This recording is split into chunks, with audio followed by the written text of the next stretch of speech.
Hello dear champion, कैसे हैं आप सभी। आई होप कि आप सभी बहुत ही ज़्यादा मस्त स्वस्थ और पढ़ाई लिखाई में व्यस्त होंगे। तो डियर चैंपियन, 50 क्वेश्चन का सीरीज हम स्टार्ट किए। 50-50 कर आपको 10 वीडियो देने वाला हूं, जिसमें आपको 500 क्वेश्चन कराऊंगा। तो पहले 50 क्वेश्चन की वीडियो मैं ऑलरेडी करा रखा हूं। अगर आप वो उस वीडियो को नहीं देखे हैं तो उस वीडियो को सबसे पहले आप वॉच कर लीजिए, और आपको नहीं मिल रहा तो लिंक डिस्क्रिप्शन में भी दे रखा हूं, आप वहां से देख सकते हैं। आज की इस वीडियो में मैं फिर 50 क्वेश्चन को डिस्कशन करूंगा जो रेलवे एग्जाम में बार बार रिपीट हुए हैं। यानी कि ये 50 मोस्ट रिपीटेड क्वेश्चन है जो रेलवे एग्जाम में 4 चांद लगा सकते हैं। यदि आप रेलवे एग्जाम की तैयारी कर रहे हैं तो आप बिल्कुल सही जगह पर आए हैं, क्योंकि हम इस वीडियो में ओनली उन क्वेश्चनों को करा रहे हैं जो बार बार रेलवे एग्जाम में रिपीट हुए हैं और जिनकी आने की संभावना भी बन रही है। कौन सा क्वेश्चन कितनी बार रिपीट हुआ है ये भी आपको पता चल गया होगा कि फर्स्ट वाली वीडियो में कि मैं कैसे बताया था कि कैसे पता करेंगे। तो आप प्रीवियस ईयर क्वेश्चन पेपर उठाकर देख सकते हैं, या फिर मैं आपको बताऊं तो यहाँ पर देख सकते हैं कि हैज आर डैश 5 लिखा है। यानी कि इसका मतलब ये है कि इस क्वेश्चन को रेलवे एग्जाम में 5 बार रिपीट किया गया है। तो बात ज़्यादा ना करते हुए चलिए आगे बढ़ते हैं और आपको बताते हैं आज के 50 क्वेश्चन के बारे में। 51 नंबर हमारा क्वेश्चन यहाँ पर कहा गया है, देख सकते हैं। हमारा 51 नंबर क्वेश्चन कहा गया है कि महात्मा गांधी ने 1919 में इनमें से किस अधिनियम के खिलाफ राष्ट्रव्यापी सत्याग्रह शुरू करने का निर्णय लिया था। ऑप्शन दिया है पिट्स इंडिया एक्ट, विनियमन अधिनियम, रॉलेट एक्ट और अंतर्देशीय उत्प्रवास अधिनियम। तो इसका आंसर होगा रॉलेट एक्ट। याद रखिएगा क्या, रॉलेट एक्ट याद रहेगा, मुझे आशा है। दिल्ली दरबार में डैश में किंग जॉर्ज पंचम का राज्यारोहण हुआ था, और इसी दरबार में किंग ने घोषणा की थी कि भारत की राजधानी को कोलकाता से दिल्ली स्थानांतरित किया जाएगा। तो कब हुआ था? तो दिल्ली दरबार में 1911 में किंग जॉर्ज पंचम का राज्यारोहण हुआ था, और इसी दरबार में किंग ने यह घोषणा की थी कि जो भारत की राजधानी कोलकाता थी उसे दिल्ली स्थानांतरित किया जाएगा। तो कभी कभी आपसे क्वेश्चन ये पूछ देगा कि भारत की राजधानी कोलकाता से दिल्ली कब स्थानांतरित किया गया था? तो 1911 में। बिहार और नेपाल के मिथिला क्षेत्र में किस भारतीय कला का रूप प्रचलन है? तो याद रखिएगा मधुबनी पेंटिंग का। किसका? मधुबनी पेंटिंग का। ये क्वेश्चन 5 बार रेलवे एग्जाम में रिपीट हुआ है। तंजावुर का कौन सा मंदिर चोल वास्तुकला का उदाहरण है जिसका निर्माण सम्राट राजा ने करवाया था? तो बृहदीश्वर मंदिर तमिलनाडु। इस क्वेश्चन को भी आप एक बार ध्यान से देख लीजिएगा, ये भी क्वेश्चन एग्जाम ओरिएंटेड है और ये पेपर में आने की संभावना भी हो सकता है। आगे बढ़ते हैं। नेक्स्ट क्वेश्चन है कि अरावली पर्वतमाला के उच्चतम बिंदु का क्या नाम है? तो गुरु शिखर। याद रखिएगा अरावली पर्वतमाला के उच्चतम बिंदु का नाम है गुरु शिखर। भारत का सबसे बड़ी प्रायद्वीपीय नदी कौन सी है? तो भारत की सबसे बड़ी प्रायद्वीपीय नदी गोदावरी नदी है। डैश अधिकांशतः दक्कन का पठार में पाई जाती है, जिसमें महाराष्ट्र, मध्य प्रदेश, गुजरात, आंध्र प्रदेश, तमिलनाडु के कुछ हिस्से शामिल हैं। तो इसमें पूछ रहा है कि अधिकांशतः दक्कन का पठार में पाई जाती है, क्या पाई जाती है? काली मिट्टी। याद रखिएगा काली मिट्टी अधिकांशतः दक्कन का पठार में पाई जाती है, जिसमें महाराष्ट्र, मध्य प्रदेश, गुजरात और आंध्र प्रदेश, तमिलनाडु के कुछ हिस्से भी शामिल हैं। भारत में श्वेत क्रांति के जनक किसे कहा जाता है? तो भारत में श्वेत क्रांति के जनक डॉक्टर वर्गीज कुरियन को कहा जाता है। इस क्वेश्चन को याद रखिएगा, भारत में श्वेत क्रांति का जनक किसे कहा जाता है? तो डॉक्टर वर्गीज कुरियन को। ठीक, नेक्स्ट बात करते हैं। भारत के संविधान के मूल कर्तव्यों को से लिया गया है, यानी कि जो भारत के संविधान में मूल कर्तव्य रखा गया है वो किस देश के संविधान से लिया गया है? तो याद रखिएगा रूस। कहां से? और रूस से। नेक्स्ट,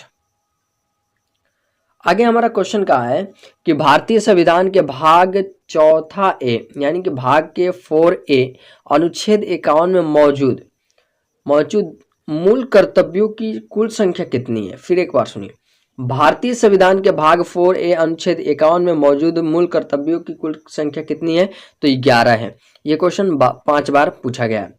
आगे देखिए, भारत के राष्ट्रपति का कार्यकाल कितने समय के लिए होता है, 5 वर्षों के लिए। भारत के राष्ट्रपति का कार्यकाल कितने वर्ष के लिए होता है, 5 वर्ष के लिए। भारत के मुख्य चुनाव आयुक्त की नियुक्ति कौन करता है, तो भारत के मुख्य चुनाव आयुक्त की नियुक्ति राष्ट्रपति द्वारा की जाती है।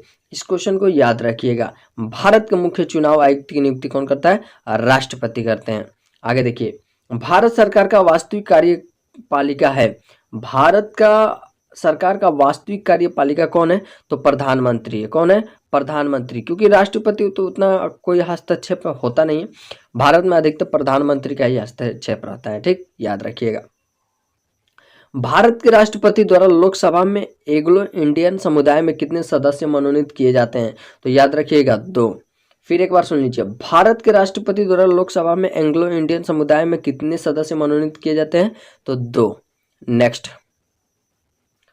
राज्यसभा के सदस्य के पद की अवधि होती है, तो जो राज्यसभा होते हैं उनकी पद की अवधि होती है 6 साल होती है। कितनी होती है, 6 साल होती है। सभी पंचायती संस्थाओं में वे सीटें जो कुल आरक्षित सीटों के डैश से कम न हो को अनुसूचित जाति और या अनुसूचित जनजाति जैसा भी मामला हो से संबंधित महिलाओं के लिए आरक्षित किया जाएगा।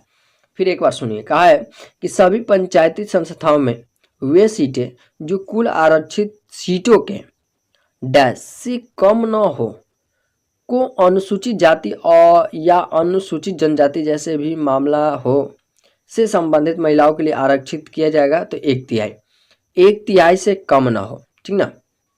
आगे देखिए, किस वर्ष के दौरान प्रधानमंत्री की अध्यक्षता में योजना आयोग की स्थापना की गई थी और इसके साथ ही पंचवर्षीय योजनाओं की युग का शुभारंभ हुआ था, तो 1950। फिर एक बार सुन लीजिए, किस वर्ष के दौरान प्रधानमंत्री की अध्यक्षता में योजना आयोग की स्थापना की गई थी और इसके साथ ही पंचवर्षीय योजनाओं की युग का शुभारंभ हुआ, तो 1950।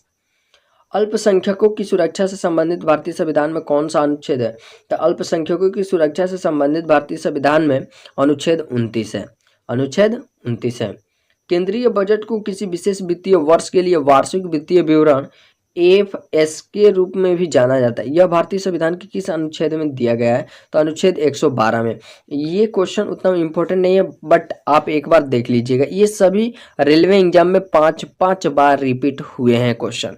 आगे देखते हैं, आगे कि भारतीय संविधान के किस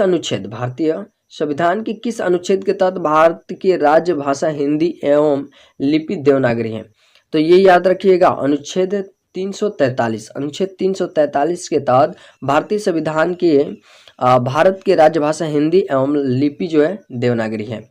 नेक्स्ट क्वेश्चन देखिए, किस वर्ष में भारतीय संविधान के 86वें संशोधन के माध्यम से अनुच्छेद 21A शामिल किया गया, जिसके तहत 6 से 14 वर्ष की आयु के सभी बच्चों के लिए निःशुल्क एवं अनिवार्य शिक्षा प्रदान करने के इस प्रावधान को मौलिक अधिकार माना गया है, तो याद रखिएगा 2002 में। देखिए यहाँ पर 2 क्वेश्चन बनते हैं। एक क्वेश्चन आपसे ये भी पूछ दिया जाएगा कि किस संविधान संशोधन के तहत भारतीय संविधान में यह शामिल किया गया है, जिसके तहत 6 से 14 वर्ष की आयु के सभी बच्चों के लिए निःशुल्क एवं अनिवार्य शिक्षा प्रदान करने का प्रावधान मौलिक अधिकार माना गया है। तो किस संविधान संशोधन के तहत, तो 86वें संविधान के संशोधन के तहत। और 86वां संविधान संशोधन कब हुआ था, तो 2002 में। या फिर आपसे कभी ऐसे भी क्वेश्चन पूछ देगा कि 6 से 14 वर्ष की आयु के सभी बच्चों के लिए निःशुल्क एवं अनिवार्य शिक्षा प्रदान करने के प्रावधान किस अनुच्छेद में दिया गया है, तो इसे आप याद रखिएगा अनुच्छेद 21 में। किसमें, अनुच्छेद 21A में, ठीक। नेक्स्ट 3-4 क्वेश्चन यहाँ से आपको मिल जाते हैं। निम्न में से भारतीय संविधान की उस संस्थाओं का पहचान कीजिए जो पंचायती राज संस्थाओं से संबंधित है। तो यहाँ पर आप लोग देख लीजिएगा क्वेश्चन नंबर 72 में कि निम्न में से भारतीय संविधान के उस संस्थाओं की पहचान कीजिए। निम्न में से भारतीय संविधान के उस संस्थाओं का पहचान कीजिए जो पंचायती राज संस्थाओं से संबंधित हैं। तो देखिए 73वां संशोधन जो हुआ था वही इसमें आपका ऑप्शन सही होगा। यहाँ पर 4 ऑप्शन दिया है, थोड़ा ऑप्शन में इसमें कंफ्यूजन हो रहा है। इसमें संस्था से रिलेटेड बात कर रहा है, बोल रहा है कि निम्न में से भारतीय संविधान को उन संस्थाओं की पहचान कीजिए जो पंचायती राज संस्थाओं से संबंधित है। तो यहाँ पर पंचायती राज संस्थाओं से संबंधित जो संशोधन है वो है 73वां संशोधन, याद रखिएगा। आगे बढ़ते हैं नेक्स्ट क्वेश्चन। न्यूलैंड्स के ऑक्टेव के नियम के अनुसार प्रकृति में कितने तत्व मौजूद थे? तो न्यूलैंड्स के ऑक्टेव के नियम के अनुसार प्रकृति में लगभग 56 तत्व मौजूद थे। इसे आप क्लास 10th के साइंस चैप्टर नंबर 5 में पढ़ सकते हैं। आगे देखिए, मेंडलीव की आवर्त सारणी में तत्वों के गुणों को उनके परमाणु द्रव्यमान के आवधिक स्वभाव माना जाता है।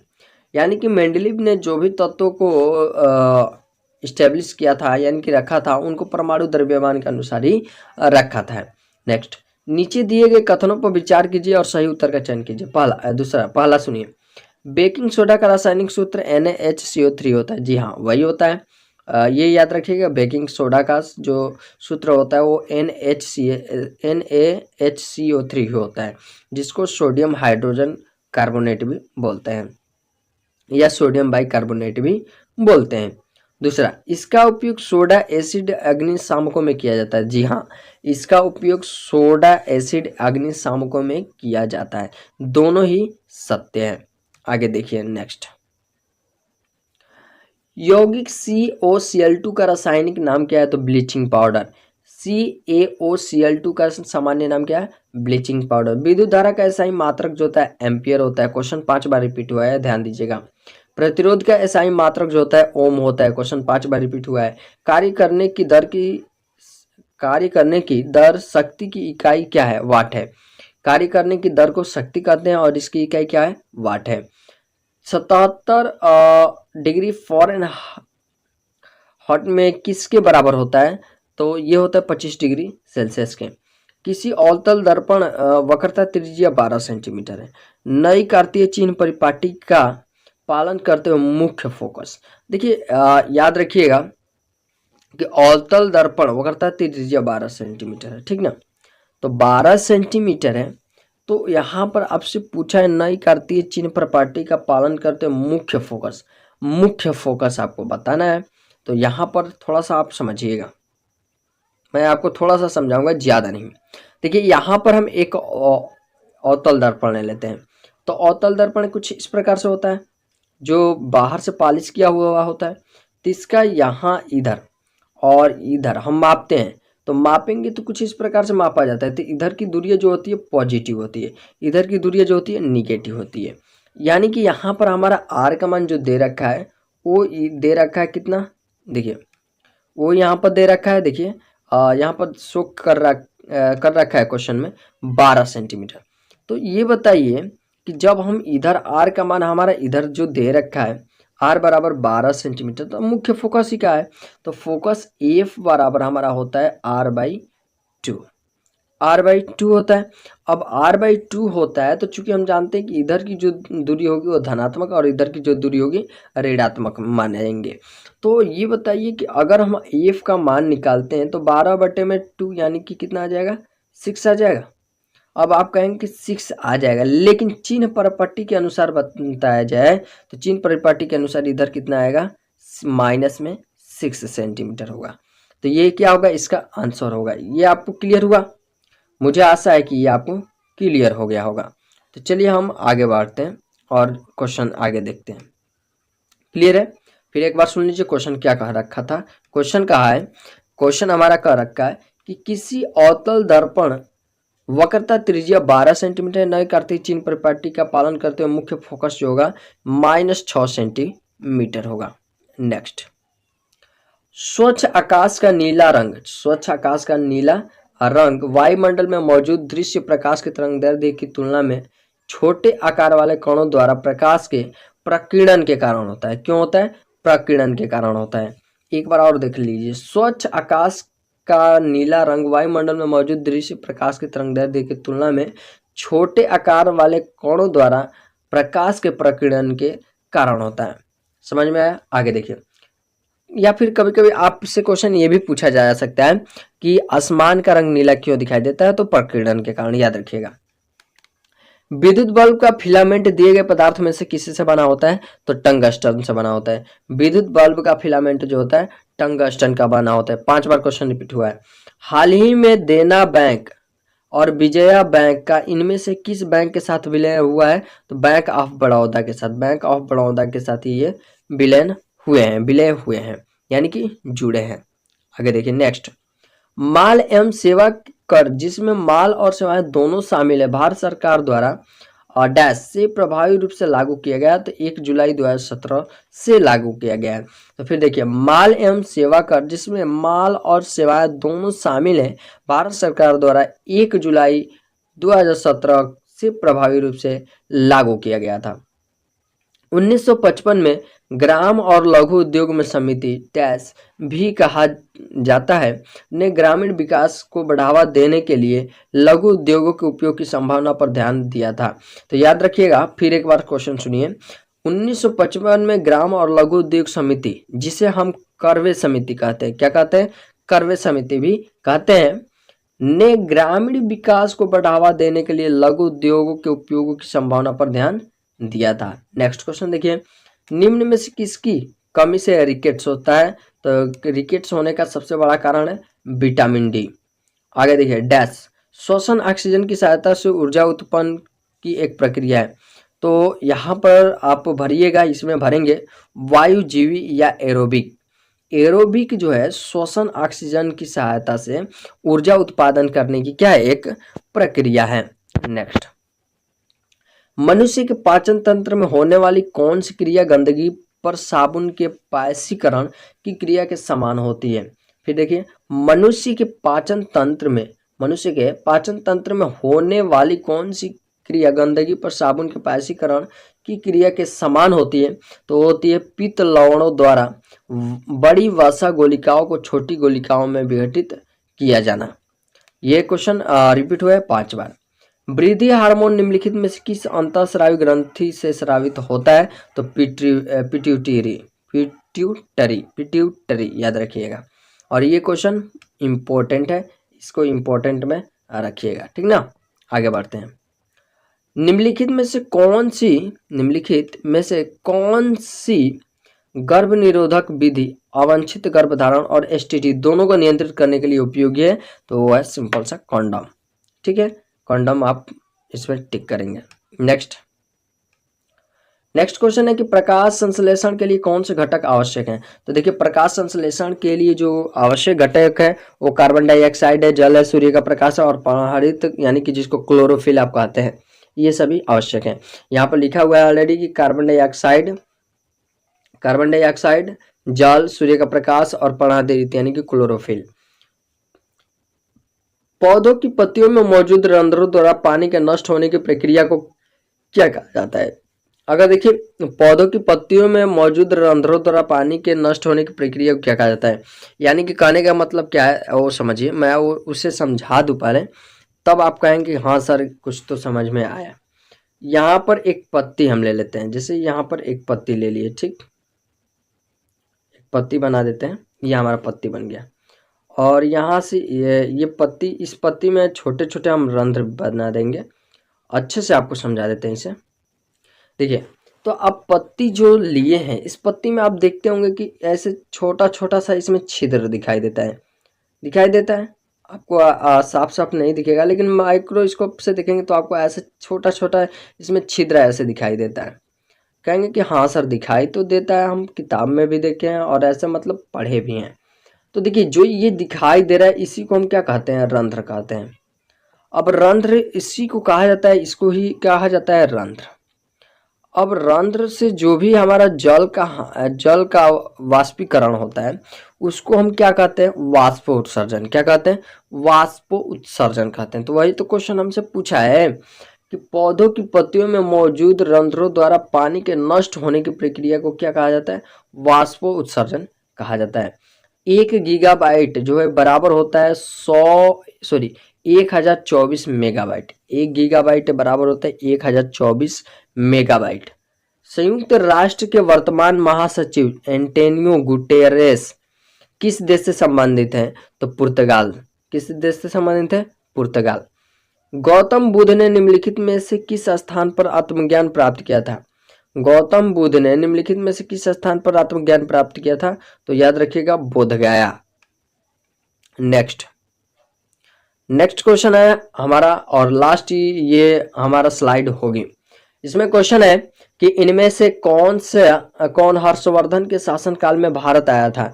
तो हर्षवर्धन के शासनकाल में भारत आया था वो था वेनसोंग जो था हर्षवर्धन के शासनकाल में भारत आया था। पानीपत की पहली लड़ाई बाबर ने किसे पराजित किया था? तो पानीपत की जो पहली लड़ाई थी वो 1526 में हुई थी और बाबर और इब्राहिम के बीच हुआ था, जिसमें बाबर की विजय हुई और इब्राहिम की पराजय हुई, यानी कि इब्राहिम लोदी को हराया था। ठीक।